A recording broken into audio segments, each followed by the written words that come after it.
Hi guys, आपका स्वागत है आपके अपने show MKJ talks for investment इन हिंदी में। कैसे हैं आप बेटा? आज कार्यक्रम की शुरुआत करेंगे आपके फेवरेट सेगमेंट शेयर बाजार की कहानी MKJ की जुबानी। जैसा कि आपको याद होगा, पिछले हफ्ते मेरा ख्याल मैंने थर्सडे को ही कह दिया था, शायद थर्सडे को या फ्राइडे सुबह सुबह भी कहा था मैंने अपने बाजार सुबह सुबह टेलीग्राम चैनल पे। आप उसको मिस मत करिए, उसको जरूर ज्वाइन करिए, उसका लिंक डिस्क्रिप्शन बॉक्स में दिया हुआ है। वहाँ मैंने कहा था भाई मुझे लग रहा है इस राउंड में बाजार जो है, ये जो एक्सपायरी आने वाली है मंथली एक्सपायरी से पहले एक बार ज़रूर 15,250 का लेवल टच करेगा। और मैंने यही कहा था, पता नहीं क्यों मुझे ऐसा लग रहा है, दिल से आवाज़ आ रही है, कारण नहीं बता सकता। और कमाल देखिए, आज बाजार ने 15,256 का लेवल टच किया, यानी वो 15,250 का लेवल तो काट ही दिया। ऑल दो फ्राइडे को ही लगभग 15,200 के आसपास चला गया था, तो लग रहा था भाई वो लेवल तो कट ही गया। अब पता नहीं क्यों बाजार से मुझे जो उम्मीद लग रही है, जो मेरे को फीलिंग सी आ रही है, मुझे लग रहा है अब बाजार इस फ्राइडे तक एक बार मुझे लगता है कि नीचे का लेवल टेस्ट करना चाहिए 14,900 का।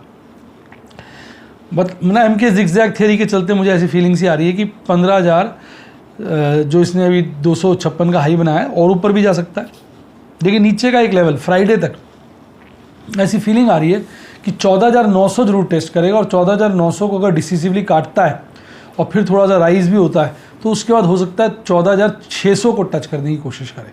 तो ये मुझे नीचे की तरफ लग रहा है। अब ऊपर की तरफ बात करूँ, ऊपर की तरफ बाजार जो लग रहा है मुझे, वो लग रहा है कि भाई अब ये मैं फ्राइडे तक के लिए नहीं कह रहा, ये थोड़ा सा मीडियम टर्म के हिसाब से कह रहा हूँ। आप कह सकते हैं अगली एक्सपायरी से पहले मुझे लगता है एक बारी बाजार 15,350 का जो पिछला पीक है काटेगा, और उसके बाद देखते हैं काटने के बाद किस रफ्तार से काटता है या क्या करता है। क्योंकि अगर मंदा काटता है तो हो सकता है वहीं से वापस हो ले, हो सकता है वो अभी काट दे। पर ऊपर में एक बार मुझे ऐसा लग तो रहा है कि 15,000, मैं गलत बोल के 450 का लेवल काटेगा, यानी कहीं ना कहीं 15,500 को टेस्ट करेगा। और उसको अगर अच्छे से काट देता है तो हो सकता है उसके बाद 15,700 750 के लेवल को पकड़ने की कोशिश करे। हालांकि एक बार जब बाज़ार तेज़ होता है तो कई बार 500-700 पॉइंट और ऊपर ही रिदम में चला जाता है, तो एक ही झटके में 16 बिट काट सकता है। तो अब जो ऊपर का लेवल है जो साफ नज़र आ रहा है, वो पहला टारगेट 15,500 और दूसरा टारगेट 15,750, तीसरा कह सकते हैं 16,000। ये टारगेट ऊपर के नज़र आ रहे हैं। नीचे की तरफ बात करें, इस फ्राइडे तक तो मुझे लग रहा है एक बार 14,900 का जरूर टेस्ट करेगा, ऐसा मुझे लग रहा है। हो सकता है उसके बाद वापसी ले ले, और अगर 14,900 को डिसिसिवली काटता है तो फिर 14,600 को भी टेस्ट कर सकता है। यानी नैरो रेंज अब मुझे नज़र आ रही है, नीचे में 14,900, ऊपर में 15,500। और जो ब्रॉड रेंज नज़र आ रही है वो नीचे में 14,600 और ऊपर में 15,750 कह लीजिए, ये रेंज नज़र आ रही है। अब इसमें देखते हैं, काम करते हैं। आज बाजार को आपने देखा होगा 100 पॉइंट, मैं निफ्टी 50 के कंटेक्स्ट में बात करूँ, 100 पॉइंट की रेंज में बाजार ऊपर नीचे ऊपर नीचे ऊपर नीचे करता रहा। और जो आज की कैंडल बनी है वो ऑलमोस्ट इनडिसिसिव डोजी बनी है, यानी बाजार को समझ ही नहीं आया कि मैं ऊपर जाऊँ नीचे जाऊँ कहाँ जाऊँ। बेयर्स और बुल्स में सही घमासान बराबरी का युद्ध रहा। वो बेयर्स नीचे लेके गए तो बुल्स ऊपर ले गए, बुल्स ऊपर लेके गए तो बेयर्स नीचे ले आए, और जहाँ बाजार खुला था उसके लपेटे में ही बंद हो गया। यानी 100 पॉइंट के अंदर ही ऊपर नीचे करता रहा। हालांकि शेयरों में अगर हम देखें तो कई बार कई शेयरों में काफ़ी अच्छी मूवमेंट देखने को मिली। स्पेशली अमारा जो बैटरी का शेयर है, उसने आज बड़ा तमाशा किया 800 के लेवल पे, क्योंकि 800 की एक्सपायरी इस बार डाउटफुल बन रही है सबके लिए कि 800 इन द मनी होगी या नहीं होगी, क्योंकि 800 पे लोगों की सबसे ज़्यादा पोजीशन होती है। 800, 750, 850, मतलब मैंने देखा ये ब्रेक वाले पॉइंट है 50-50 रुपये के, यहाँ पर ज़्यादा लोगों की पोजीशन होती है। तो खूब तमाशा होता रहा 800 के रेंज में। 800 का मेरे का लेवल भी काटा, फिर नीचे भी काफ़ी गिर गया, फिर मतलब चलता रहा। हालांकि बहुत सारे लोगों ने जिन्होंने 800 की मे की पुट बेची थी, उनको आज प्रॉफिट में निकलने का मौका मिल गया। जो घबराए हुए थे, मेरे ख्याल उन्होंने प्रॉफिट बुकिंग कर ली होगी। अगर नहीं कर पाए तो मैं यही कहूँगा कि अपने कंफर्ट के हिसाब से या तो डिलीवरी ले लीजिए, या कहीं मौका मिलता है तो प्रॉफिट बुकिंग कर लीजिए। अब बचे हैं 3 दिन इस एक्सपायरी के, ट्यूसडे, वेडनेसडे, थर्सडे, देखने वाले दिन है बाज़ार कैसे करता है। आज तो बाज़ार, और फ्राइडे को तो बाज़ार बढ़िया ही रहा। अब 3 दिन है, 3 दिन में क्या करवट बदलता है। अब कल परसों से, कल तो खासा नहीं लेकिन परसों मार्जिन भी बढ़ जाएंगे, तो जो लोगों ने अपनी कैश की पोजीशनें नहीं काटी होंगी उनके मार्जिन वगैरह बढ़ जाएंगे, उनको ज़्यादा संभल के काम करना पड़ेगा। तो अब ये 3 दिन मुझे लगता है थोड़े वोलेटिलिटी भरे रहने चाहिए, क्योंकि लेकिन जब मैं वोलेटिलिटी कहता हूँ ना, कई बार क्या होता है इंडेक्स में वोलेटिलिटी नहीं होती है पर शेयर्स में वोलेटिलिटी होती है, क्योंकि ये जो है मंथली एक्सपायरी है शेयर्स की भी इंडेक्स भी है। तो इंडेक्स में तो ऑपरेटर चलेगा किसके हिसाब से, निफ्टी 50 और आपका निफ्टी बैंक के लेवल्स के हिसाब से, पुट कॉल के हिसाब से, और जो शेयर्स हैं उनमें शेयर्स के हिसाब से चलता है। तो शेयर्स में कई बार बड़ी वॉलेटिलिटी देखने को मिलती है और इंडेक्स जो है रेंज बाउंड ही रह जाता है। क्यों? क्योंकि उसमें ऑपरेटर ऊपर और नीचे दोनों के लोगों को मार देता है। पर ओवरऑल बाजार अभी मजबूती के दौर में, लेकिन एम के जे जिगजैग थ्योरी के चलते एक करेक्शन बनता है। तो इसलिए मुझे लगता है फ्राइडे तक एक बार बाजार 14,900 तो टेस्ट करना चाहिए। बाकी साहब नौस्ट्राडामस तो है नहीं, हो सकता है ना करे, पर ऐसी उम्मीद है, पिछली उम्मीदें पूरी हुई हैं। बाकी प्रभु का आशीर्वाद है, माँ सरस्वती का सर पे हाथ है, तो हो सकता है 14,900 का लेवल सच में ही देखने को मिले। मज़ा आया ना? मज़ा आया तो वीडियो को लाइक करिए और अपने दोस्तों के साथ शेयर करिए। आइए अब बात करते हैं बाजार में हलचल। शुरुआत करते हैं निफ्टी बैंक से, और मेरे प्यारे बच्चों के लिए बढ़िया सी स्क्रीन रिकॉर्डिंग ले आता हूँ। ये आ गई स्क्रीन रिकॉर्डिंग। अब देखिए आज कैसे बाजार जो है एक छोटी रेंज के अंदर ही ऊपर नीचे करता रहा। आप देखेंगे शुरू में नीचे की तरफ खाई बनाई, बाद में ऊपर की तरफ पहाड़ बनाया। पिछली क्लोजिंग बाजार की जो थी निफ्टी बैंक की 34,600 के आसपास थी। आज 34,870 के लपेटे में खुलता है। खुलने के बाद ऊपर भागता है, फिर थोड़ी देर ऊपर नीचे करता करता एक डिप मारता है जोर से नीचे की 34,528 की, यानी पिछली क्लोजिंग से नीचे आ जाता है। कोई गैप छोड़ता नहीं, लोगों के तोते उड़ जाते हैं, लोगों को लगता है ऊपर खुला बाजार नीचे गिरेगा। मेरे अंकल यही कहते हैं कि बाजार ऊपर खुल के बड़ा नीचे भी गिर सकता है और नीचे खुल के ऊपर जा सकता है। इस तरह की बातें वो कर रहे थे, पर हालांकि आज बाजार रेंज बाउंड ही रहा। उसके बाद बाजार चढ़ता है, फिर एक स्टेबल रेंज के अंदर ही, जहाँ खुलता है उससे नीचे स्टेबल रेंज में आप देखेंगे सारा सेशन में घूमता रहता है, हल्का फुल्का चलता रहता है। फिर लास्ट के घड़ी में एक चकमा देता है लोगों को, खट से ऊपर की तरफ भागता है, 35,216 का पीक बनाता है और पीक बनाते खट से नीचे की तरफ गिरता है और 34,943 पर, यानी पिछली क्लोजिंग से लगभग 1% बढ़कर 340 पॉइंट के लपेटे में बढ़कर नाचता गाता हल्ला हुल्ला करता टाटा बाय बाय कर जाता है। अब आज की कैंडल देखेंगे तो कैंडल साहब आज बोलिंजर बैंड के ऊपर बैंड को के बाहर ही चली गई है। कैंडल की लोकेशन अपने आप में बड़ी बुलिश है, पर कैंडल में एक कमी है, अगर आप ध्यान से देखेंगे इसकी ऊपर और नीचे की वीक बहुत लंबी है, बॉडी बहुत छोटी है। जहां बाजार खुलता है लगभग वहीं हल्का सा नीचे बंद हो जाता है। इसका मतलब ये है कि बाजार में जो ये कैंडल बनी है इसको हम इनडिसिसिव डोजी कहते हैं, यानी बाजार को समझ नहीं आ रहा ऊपर जाऊँ नीचे जाऊँ, बोलो तो मैं कहाँ जाऊँ, इस तरह की बाजार की पोजीशन बनी हुई है।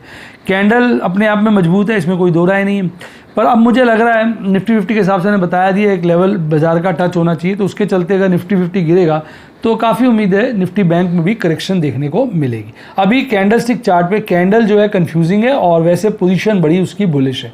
अब बात करें एमएसडी चार्ट पे, तो एमएसडी चार्ट पे तो आप देख रहे हैं लगातार बुलिश क्रॉसओवर मजबूत बन रहा है। आज का हिस्टोग्राम हरा है साहब, कल से बहुत बड़ा है, यानी मजबूती उसमें कायम है। आरएसआई देखेंगे तो मस्त हो गया, कहते हैं ना 60 से ऊपर का आरएसआई चला गया, तो अब आरएसआई काफ़ी मजबूती दिखा रहा है। टेक्निकल एनालिसिस की माने तो इस वक्त बाजार मजबूत है और 0.70 के लेवल देखने को मिल सकते हैं, ऐसा चार्ट्स पर नज़र आ रहा है। पर ऑपरेटर जो है चार्ट की बत्ती लगाकर उसको गोल कर देता है, तो उसके चलते हैं मुझे लगता है एक बार 14,900 के दर्शन हो सकते हैं निफ्टी 50 के। अकॉर्डिंगली निफ्टी बैंक भी गिरेगा। अब बात करते हैं आज के इसके कंपोनेंट की, तो साहब आज पीएनबी बिल्कुल फुल टॉस रॉकेट बना हुआ था, 4.5% तेज था और गिरने वाले शेयरों में सबसे ज़्यादा गिरा आज इंडसइंड बैंक, बंधन बैंक, एयू स्मॉल फाइनेंस, सभी शेयरों पे अपने काम चलते रहते हैं। आइए अब बात करते हैं साहब देश की आन बान शान और हमारी जान निफ्टी 50। तो निफ्टी 50 कौन सा पीछे था, उसी तरह का चार्ट है जैसे निफ्टी बैंक का था। पिछली क्लोजिंग निफ्टी 50 की 15,175 की थी। आज खुलता है अच्छी गैप अप ओपनिंग के साथ 15,211 पर, खुलते ही ऊपर चढ़ता है, फिर हल्का सा नीचे ऊपर करते हुए धड़ाम से एक बॉटम बनाता है 15,145। कल की क्लोजिंग से, पिछली क्लोजिंग से भी नीचे चला जाता है, कोई भी गैप नहीं छोड़ता, उसके बाद ऊपर चल के फिर एक ही रेंज में घूमता रहता है सारा वक्त और लास्ट में एकदम गोली बनता है और 15,256 का बड़ा टारगेट टच करता है। और जो अपनी उम्मीद थी बाजार से कि रिसेंट एक्सपायरी से पहले बाजार 15,250 टेस्ट करेगा, माँ सरस्वती के आशीर्वाद से वो आज उसको क्रॉस कर ही देता है और उसके बाद फट से फिसलना शुरू हो जाता है और 15,197 पे बंद होता है, लगभग 22 पॉइंट बढ़कर, यानी फ्लैट से ही बंद होता है 0.15% की तेजी के साथ, ना ऊपर ना नीचे, फ्लैट सा बंद होता हुआ हल्का सा मुस्कुराता शर्माता सा टाटा बाय बाय करके चला जाता है। तो ये थे आज निफ्टी 50 के काम। अब बात करें कैंडलस्टिक चार्ट की, तो कैंडलस्टिक चार्ट में देखेंगे इसकी कैंडल भी कल की कैंडल से स्टेप के हिसाब से ऊपर बनी है। 3 कैंडल अगर आप देखते हैं पिछली 3 तो लगातार ऊपर ऊपर ऊपर की तरफ बन रही है। आज की कैंडल की खूबी ये है कि इसकी ऊपर की विक ने बोलिंजर बैंड के अपर बैंड की बैंड बजा दी और उससे ऊपर ऊपर निकल गया।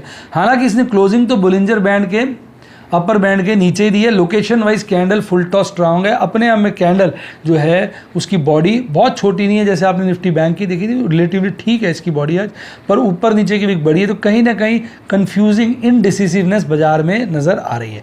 बात करते हैं एमएसडी चार्ट की, तो एमएसडी चार्ट पे बुलिश क्रॉसओवर फुल टॉस गर्म है। आज का हिस्टोग्राम हरा है और कल से बड़ा है। और अगर आरएसआई की बात करेंगे तो वो भी मजबूत है, 60 का लेवल क्रॉस कर चुका है। 60 के लेवल क्रॉस करने का मतलब बाजार जो में काफ़ी मजबूती है। टेक्निकल एनालिसिस की माने कि बाजार में मजबूती खासी है, उनके हिसाब से अगर चलें हम टेक्निकल एनालिसिस के हिसाब से, तो बाजार 37-70 का आरएसआई बनाएगा, जिसके चलते 15,500 और उसके बाद 15,750 के लेवल को टेस्ट करने की कोशिश करेगा और हो सकता है हवा में 16 भी काट दे। ऐसा टेक्निकल एनालिसिस का डेटा से नज़र आ रहा है। पर ऑपरेटर जो है टेक्निकल एनालिसिस का पापा है, यानी उनका बाप है। वो कुछ भी काम कर सकता है। वो टेक्निकल एनालिसिस की ऐसे निचोड़ता है, एक बत्ती बनाता है, ऐसे करता है और हवा में उड़ा देता है। इतना खतरनाक आदमी है, तो इसके चलते सावधानी ही सबसे बढ़िया। और अगर आज आप देखेंगे तो टॉप पर 3 सरकारी क्षेत्र के शेयर भाग रहे थे भाग रहे थे भाग रहे थे। सबसे ज़्यादा तेज़ी और गर्मी आईओसी में देखने को मिली, लगभग 5% की तेज़ी। ऐसा काफ़ी कम देखने को मिलता है कि आईओसी का शेयर लिस्ट में सबसे ऊपर हो। पर भाई साहब ये शेयर बाजार है, यहाँ पे ऐसी बातें भी होती हैं जो कभी होती नहीं है। गिरने वाले शेयरों में शर्मसार कर रहा था आपका शेरी सीमेंट। आज उसके नतीजे भी पीछे आए थे, जिसके चलते नतीजे ठीक ठाक ही थे, पर वो काफ़ी नीचे की टेस्टिंग कर रहा था। आज काफ़ी भारी मात्रा में गिरा हुआ था, लगभग 2.5% से ऊपर गिरा हुआ था। Followed by JSW steel, Tata steel, Britannia और टाटा कंज्यूमर प्रोडक्ट। इन सभी शेयरों में मार देखने को मिली। अब बात करते हैं आपके प्यारे राज दुलारे ऑप्शन चेन एनालिसिस की। मंथली ऑप्शन चेन एनालिसिस है। अगर आप इस पे ध्यान से देखेंगे 15,500 पे तो बहुत ज़्यादा ओपन इंटरेस्ट हो गया है, 16,000 पे भी खासा बढ़ा और इवन 15,300 पे देखेंगे ओपन इंटरेस्ट में काफ़ी वृद्धि हुई है। तो इस वक्त बाजार के लिए एक्सपायरी तक 15,300 काटना बाबा आदम का काम है। 15,000 के लेवल पे देखेंगे कॉल के ओपन इंटरेस्ट घटा है, जिसके चलते 15,000 पे सुस्ताई आई है।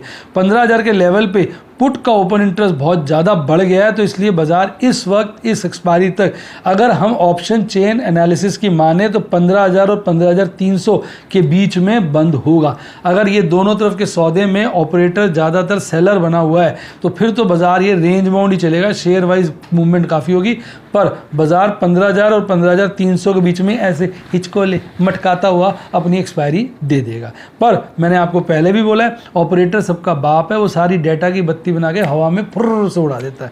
अब 15,000 के लेवल पे मैक्सिमम पेन है, followed by second highest maximum pain eight 15,500, जिसका मतलब बाजार 15,000 विद इन अपवर्ड बायस बंद होना चाहिए। ऐसा आपका ऑप्शन चेन एनालिसिस कह रहा है।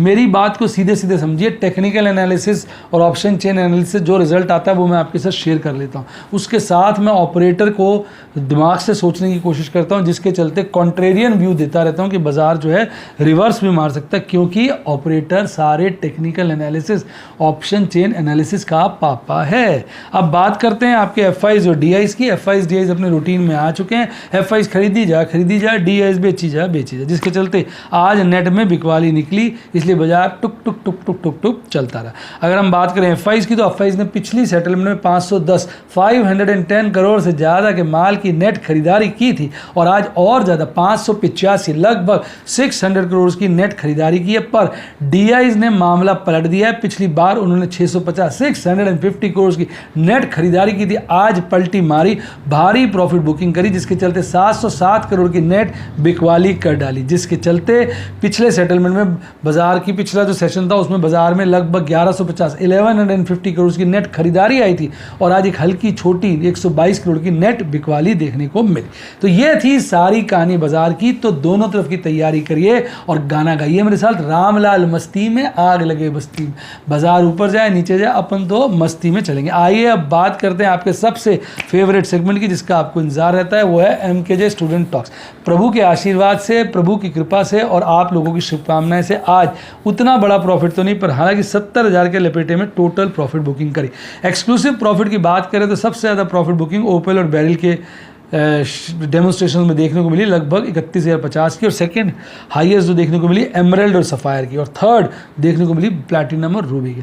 ट्रेड्स की बात करें, ओपेल एंड बेरिल के लिए मैंने 3 ट्रेड लिए, एक नई पोजीशन थी, 2 स्क्वायर ऑफ थे। प्लैटिनम और रूबी के मैंने 3 ट्रेड लिए, 1 स्क्वायर ऑफ था, 2 नई पोजीशंस थी, और एमराल्ड एंड सफायर में मैंने 1 प्रॉफिट बुकिंग करी और कुछ आज पोजीशनें नहीं बनाई। आइए स्क्रीनशॉट दिखा दूं। लार्सन एंड टुब्रो की जून 1200 की पुट को ₹1.80 पे स्क्वायर ऑफ किया, लगभग 10,500 रुपये कमाए। लार्सन एंड टुब्रो के 50 शेयर बेचे थे मैंने, गलती से ना पहला मैसेज 100 शेयर के हिसाब से कर दिया था, इसमें लगभग 27,500 रुपये का फायदा हुआ। जी टेलीफिल्म आज भाग खड़ा था, कल जब हमने शेयर पे चर्चा की थी तब मैं कह रही था जी बहुत अच्छा लग रहा है, मैं तो इसमें पुट्टों में काम करता हूँ, तो एक पुट मैंने आज इसकी स्क्वायर ऑफ कर ली, जिसमें एक अच्छा बड़ा 18,000 का मुनाफा हुआ, प्रभु के आशीर्वाद से, आपकी शुभकामनाओं से। फिर RBL अभी पीछे भी स्क्वायर ऑफ किया था, आज इसको स्क्वायर ऑफ कर दिया, फिर से 13,050 का मुनाफा हुआ। होता क्या, बाजार जब इतना तेज होता है तो मन तो नहीं करता मामले को स्क्वायर ऑफ करो, मन तो कहता रुक जाओ रुक जाओ रुक जाओ, पर भाई साहब रुकने के चक्कर में ऑपरेटर जो है हमारी सारी पेंटे वेंटे खोल के हमें 2-4 डंडे लगा के भगा देता है। इस चक्कर में मन यही कहता है भैया ज़्यादा मत रुक, कुछ ना कुछ प्रॉफिट बुकिंग करता रहे। इसलिए MKJ TPS स्ट्रैटेजी के चलते अपने टारगेट्स को अचीव करते रहते हैं। हालांकि कंप्लीट मंथली टारगेट से खासे दूर हैं, पर प्रभु जो है वो चमत्कारी हैं, वो हमारे जो है सबसे शक्तिशाली और बलवान हैं, वो कोई भी झंडी घुमाएंगे और ऑपरेटर की डंडी तोड़ देंगे, जिसके चलते हो सकता है कि हम आने वाले 4 दिनों 3 दिन बचे हैं तो उसमें अपना मंथली प्रॉफिट टारगेट अच्छे से अचीव कर लें। अब ये सब प्रभु के आशीर्वाद पर निर्भर करता है और आपकी शुभकामनाओं में। अगर आप भी इन सब चीज़ों के लाइव डेमोन्स्ट्रेशन देखना चाहें तो सोच क्या रहे हैं साहब, नीचे देखिए सब्सक्राइब के साथ एक प्यारा सा वर्ड लिखा है ज्वाइन, उसको देखना नहीं है, सिर्फ ठोकना है। ठोकते ही सारे YouTube के स्टूडेंट प्लान आ जाएंगे, अपने टेस्ट के हिसाब से आप ज्वाइन करिए। इस वक्त सबसे बढ़िया नॉलेज आपको ऑप्शन में लेनी हो तो प्लैटिनम और ओपल नाम के 2 प्लान वहाँ आपके लिए हैं। ये टोटली एजुकेशनल प्लान है, जिसके द्वारा हम आपको सारी वीडियो डिस्ट्रीब्यूशन करते हैं और उसके साथ साथ कॉम्प्लीमेंट्री में अपने लाइव ट्रेड्स का डेमोन्स्ट्रेशन देता रहता हूँ। यही चीज़ें आप व्हाट्सएप पे भी सीख सकते हैं, उसमें सारी वीडियोज़ का लॉट एक ही साथ मिल जाता है। व्हाट्सएप का नंबर है 7011-323-077-7011-323-077, डिस्क्रिप्शन बॉक्स में भी दिया हुआ है। इसके अलावा अच्छी किताबें पढ़नी हो, लिंक डिस्क्रिप्शन बॉक्स में, हालांकि उसकी ज़रूरत नहीं है क्योंकि सब कुछ वीडियो में बता ही देता हूँ। इसके अलावा एक अच्छा डीमेट अकाउंट होना चाहिए, हालांकि उसकी तो बहुत ज़्यादा ज़रूरत है और उसका लिंक डिस्क्रिप्शन बॉक्स में दिया है, उसी से आप अपना डीमेट अकाउंट खुलाइए। प्रभु ने चाहा तो नोटों की बारिश होगी। और ये आ गया आपका टेलीग्राम चैनल, भाई साहब ये तो नॉलेज का खजाना है, इसको मत मिस करिए। बाज़ार में सुबह सुबह ही मूड बन जाता है। और इसी के साथ साथ bye bye, God bless you, happy investing, और आप स्टॉक मार्केट के बेताज बादशाह बने।